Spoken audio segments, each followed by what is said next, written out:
Oke, kita kedatangan tamu lagi dengan Fatin dari Subang. Ya, Bener? betul. Oh iya, boleh. Eh Fatin sendiri ini murid JMC. Boleh ceritain mungkin sebelum daftar JMC itu tahu dari mana gitu? Boleh sebelumnya perkenalkan, aku Fatin dari Subang, Subang Karakimasta. Ais. Wah, langsung nih keluar nih Nggak. bahasa Jepangnya nih. Emang udah kalau udah lulus nih gitu. Eh, Tadi gimana? Lah, oke.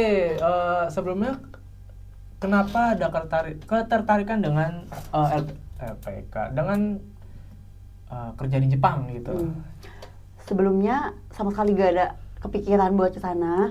Cuma ada satu waktu di mana mamanya temen aku dan mama aku mereka ngobrol yang akhirnya menyarankan untuk aku pergi ke Jepang karena kebetulan mamanya teman aku itu anaknya di Jepang lewat LPK sini. Jadi kayak ya udah si Neng suruh masukin ke LPK JMC aja. Anak saya udah berangkat di sana. Kebetulan si anaknya itu adalah teman kecil aku. Jadi kayak oh seru nih, asik nih gitu. Dan kebetulan pada saat itu juga aku lagi bosen gitu loh, kayak aduh mau ngapain ya, pengen melakukan hal yang berbeda dari hal-hal sebelumnya gitu. Oh boleh nih gitu, jadi akhirnya memutuskanlah untuk ke Jepang lewat jalur LPK JMC. Oh, berarti itu alasan milihnya karena memang direkomendasikan nih. Betul betul. Lalu eh, kenapa sih milih JMC? Soalnya kan emang di sana tuh nggak ada LPK atau mungkin bagaimana Hmm, gitu. Ada alasan khusus kah selain terbang ke Jepang? Terbang ke Jepang. Selain sudah ada contoh yang terbang ke Jepangnya gitu. alasan khususnya karena udah ada orang, karena gimana ya, karena udah ada hasil yang jelas gitu, karena temen aku kan udah jelas bisa pergi ke sana dengan pekerjaan yang jelas, pekerjaannya apa, gajinya seberapa, kerjanya kayak gimana. Nah itu tuh yang ngebuat mama aku merekomendasikan aku untuk mengambil LPK JMC dibanding LPK lainnya, kayak gitu sih. Jadi ketika Hmm. itu pun aku masih merekomendasikan, ma gimana kalau pakai LPK, gimana kalau masuk LPK yang ini gitu kan. Aku kasih beberapa pilihan dan mamaku tetap di LPK JMC karena emang udah ada yang, Testimoni. iya udah ada testimoninya. Berarti karena memang tangga bener kan? Betul. Tetangganya udah terbang lah ya istilahnya menguatkan apa? eh, Paten lah istilahnya jadi pilih ke JMC gitu lah ya. Betul betul betul. Gitu. Terus nah kamu pas masuk ke sini tuh pasti akan belajar bahasa Jepang ya tahu. Sebelumnya itu ada minat gak sih sama bahasa Jepang sendiri atau sebelumnya sudah mencoba belajar sebelum masuk sini atau enggak gitu? Nah ketika mamaku memutuskan untuk aku pergi ke Jepang dan aku oke gitu, dari situ aku memutuskan untuk mulai belajar sebelum masuk LPK. Jadi biar ketika aku di LPK nggak yang dari nol banget gitu. Hmm. Jadi waktu itu kurang lebih hamin sebulan aku ke LPK, Ya. aku ada belajar baca tulis hiragana sama katakana. Kayaknya kurang lebih habis di 2 buku untuk belajar kata-kata itu gitu, untuk belajar hiragana dan katakana itu gitu. Oh, itu nggak pakai aplikasi? Kebetulan untuk aku pribadi kurang worth it ya kalau belajar lewat aplikasi, Hmm. karena aku tuh belajar tipe tipe belajarnya harus secara fisik gitu, harus ada fisiknya, nggak bisa layar gitu kayak visual gitu, kurang bisa sih, kurang Hmm. masuk gitu. Juga karena biar nggak ke distract juga Iya kan. betul, kadang tuh kalau di HP kan kayak suka ke distract, aduh ada notif nih gitu. Dari siapa sih boleh ceritain? Aduh. Oh itu bercanda. Eh, tapi apa? Selama kamu oke, anggap aja kita udah daftar, udah mulai pelajaran udah berjalan. Selama belajar bahasa Jepang ini di JMC sendiri, ada kesulitan nggak sih? Misalnya mungkin eh, bahasanya mungkin yang asing atau kanji itu terutama. Kamu ada nggak sih kesulitan di sana? Kesulitan sampai saat ini ada ya pastinya, kaiwanya, karena bahasa Jepang ini benar-benar seluas itu, sebanyak itu kosakatanya. Kalimat-kalimatnya juga ada Iya. beberapa kata yang katanya sama tapi diucapin dalam beberapa waktu yang berbeda kayak gitu. Jadi itu yang ngebuat kita harus terus-terusan belajar kaiwa atau kaiwa renshu kayak gitu. Kalau kotoba, kanji, bunpo itu kan masih bisa di akalin tuh karena kita kan harus karena itu tuh terpaku gitu. Kalau kotoba ada, kanji tuh ada. Kalau kaiwa kan kadang kita random ya. Aduh, ini mau ngomong apa nih dia nih gitu. Kadang kan nggak tertulis gitu. Jadi itu yang ngebuat agak sulit ya daripada yang lainnya. Bener sih. Jadi ingat dulu tuh aku juga apa? Jujur pas awal-awal ya belajar katakana tuh, aduh ini apa? Ini Iya. hurufnya mirip semua. Iya Sampai benar-benar. ya ampun dibantuin kagak masuk-masuk. Akhirnya ya udah memaksakan diri. Ya akhirnya bisa sih alhamdulillah ya. Nah, kalau kamu sendiri oh tadi udah ya caranya ya? Udah. Kok kelar ini?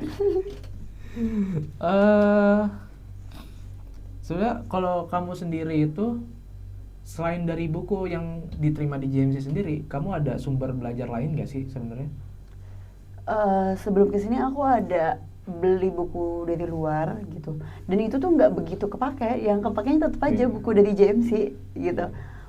Mungkin awal-awal tuh agak susah belajar dari buku dari JMC karena full hiragana katakana, nggak ada Indonesianya. Jadi mungkin itu yang ngebuat aku ketika Atarashii Gokusei ketika anak baru agak susah gitu.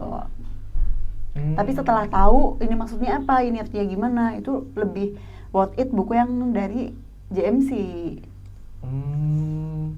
Dan ini kamu berarti statusnya tuh udah lulus JFT lah ya? Udah, alhamdulillah. Kapan tuh? Bulan lalu. Bulan lalu. Dari video ini dibuat berapa bulan lalu? 1 bulan lalu. Oh iya. 1 bulan lalu JFT, terus minggu kemarin SSW. Oh SSW, menarik. Oke, nanti sebelum kita SSW kita bahas dulu JFT-nya. Nah, kalau untuk JFT sendiri, kamu tuh ada cara belajar khusus gak sih buat di persiapan JFT sendiri? Kalau untuk JFT sih aku persiapan pasti ada banget ya. Apalagi itu kan agak dilihat kan nilai kita berapa.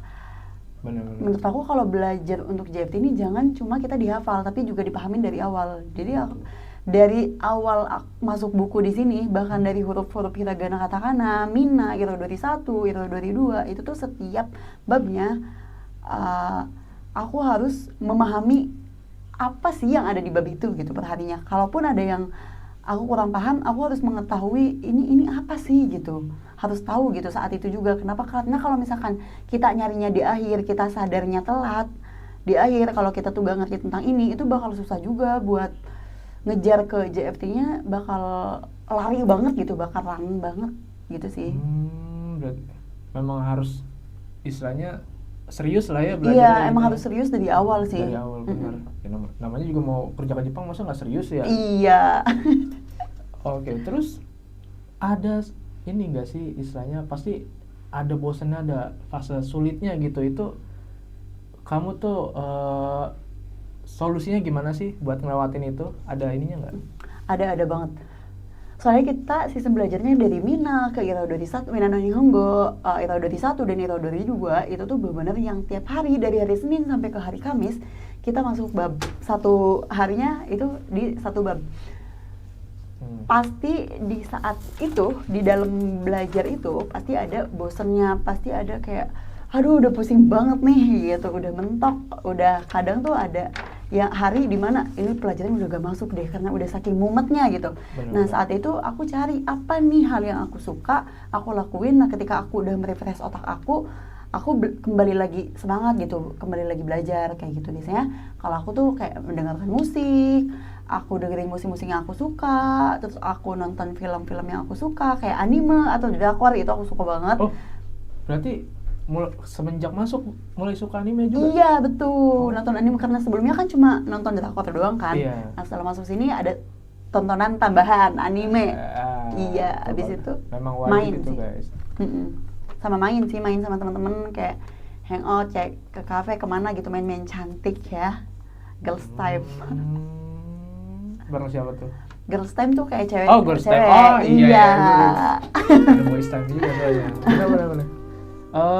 Terus kita balik ini. Kemudian SSW. Kamu tuh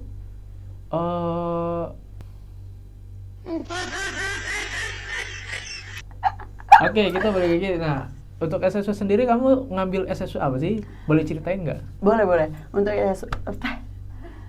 Untuk SSW aku ngambil di SSW Kaigo, yang mana Kaigo itu kan ada dua ya SSW-nya, ada dua tipe, bahasa Indonesia dan bahasa Jepang. Iya. Kurang dari sebulan aku untuk belajar itu semua. Oh, kurang dari Iya, sebulan? Kurang dari sebulan. Dalam waktu sebulan belajar sama senseinya, cuma untuk menghafal untuk diri aku sendiri kayaknya kurang lebih di seminggu terakhir sih. Itu benar-benar nge-push, ini jangan ditiru sampai akhirnya demam di sana. Lebih ke panas dingin sih. Nih kalau belajar dipaksa nih sakit besok nih. Iya bener. Boleh. Siapa sih senseinya sih? Oh, maksudnya siapa sih yang ngajarin SSW-nya senseinya? Rima Sensei, itu mantep, rekomen. Udah kayak tempat makan aja. Rima Sensei ngajarinnya enak, asik, dan langsung masuk. Oh, Apalagi iya. kalau kayak gue tuh, aduh, bahasa-bahasa ilmiahnya kita harus pelajarin. Lateral, kayak misalnya lateral apa, atau ini deh hemiplegia, itu bahasa ilmiahnya. Bahasa Indonesianya lumpuh. Nihongo-nya kata mahi atau mahi. Jadi kita beberapa harus jadinya belajar 3 bahasa ya. Bahasa ilmiah, bahasa Indonesia, bahasa Jepang jadinya. Benar-benar itu kalau Kaigo kayak gitu guys. Jadi Iya. namanya apa ya, bahasa Ilmiah, kayak apa? Medis ya jatuhnya. Iya, bahasa betul medis. bahasa medis. Iya, itu harus dipelajarin benar-benar soalnya memang nge-explore lah ya. Iya, benar-benar banget ini di sini.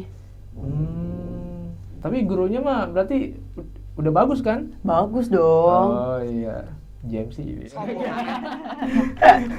Oke. Tapi udah lulus juga berarti SSW ya? Udah, alhamdulillah langsung lulus di 1 hari yang sama. Wah. Jadi pertama itu bahasa Indonesia, kedua itu langsung disusul sama bahasa Jepangnya. Dan nilainya emang setelah kita klik selesai itu langsung keluar lulus enggaknya. Boleh diintip nilainya? Boleh. Iya. Boleh. Berapa tuh? Bahasa Indonesia tuh kan ada 40, aku ada 46 soal, Yeah. itu di 87% gitu kalau nggak salah ya. 87%? Nah kalau dia misalkan, persentase ya? iya pakainya persentase. Nah kalau bahasa Jepangnya itu 15 soal 93% atau kurang lebih segitu ya, agak lupa juga, 93 atau 93%. Dari 100 Jadi ya? 100. Kalau nggak salah itu per soalnya itu di 7% deh. Oh gitu. Jadi kemungkinan besar itu kayak salah satu itu. Mungkin Kak Fatin ada motivasi buat teman-teman di sana yang masih belajar atau kesulitan buat ujian gitu? Mungkin boleh di-sharing? Untuk motivasi sih mau 10 orang, 20 orang, 30 orang yang nyemangatin kamu, tapi kalau kamunya nggak semangat, gak semangat. Karena semangat itu datangnya dari diri kita sendiri kan.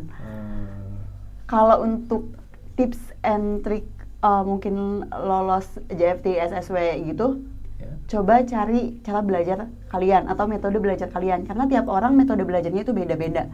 Aku yakin semua orang bisa, cuma mungkin yang agak sedikit lebih lama belajarnya mungkin dia belum menemukan metode belajar yang oke nih, yang nyaman nih buat dia, kayak gitu sih.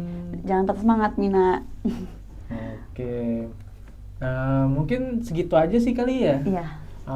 Oke, terima kasih Kak Fatin udah datang. Sekian dari kita. Arigatou Arigatou gozaimasu. Mata ashita. Makasih.